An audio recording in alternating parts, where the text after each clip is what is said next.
Okay, Gemini full moon. The full moon in Gemini reminds us of the value of both the micro and macro perspectives of life.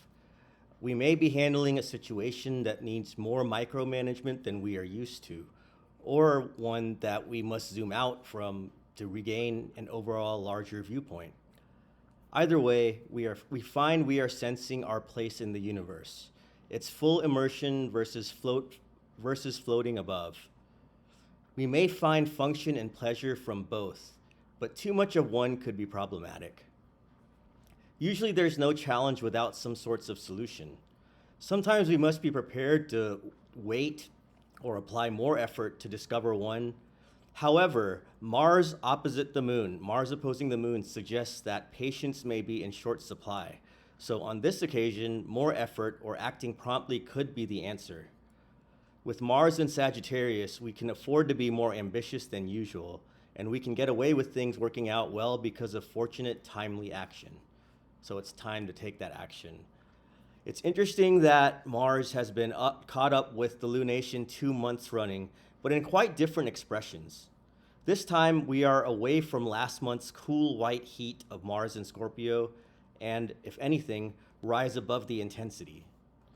Sagittarius values liberty, and will not appreciate any situation that feels suffocating.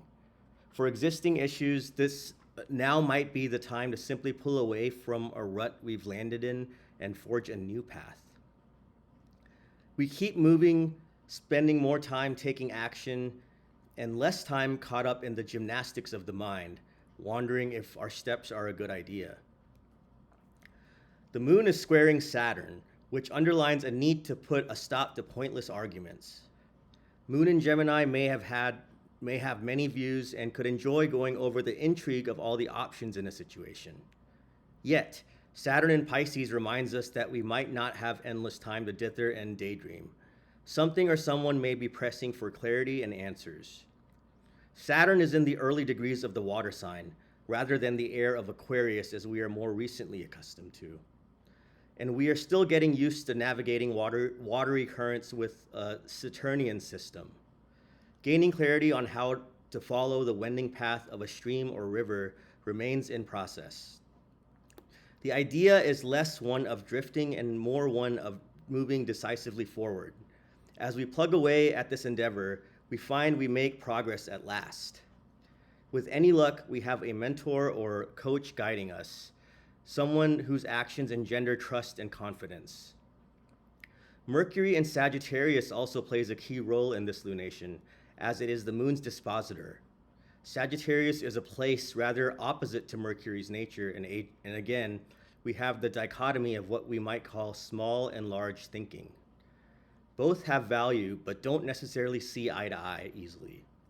We might need to find room to accommodate a viewpoint different from our own, or allow another to do things in ways we don't fully understand or agree with.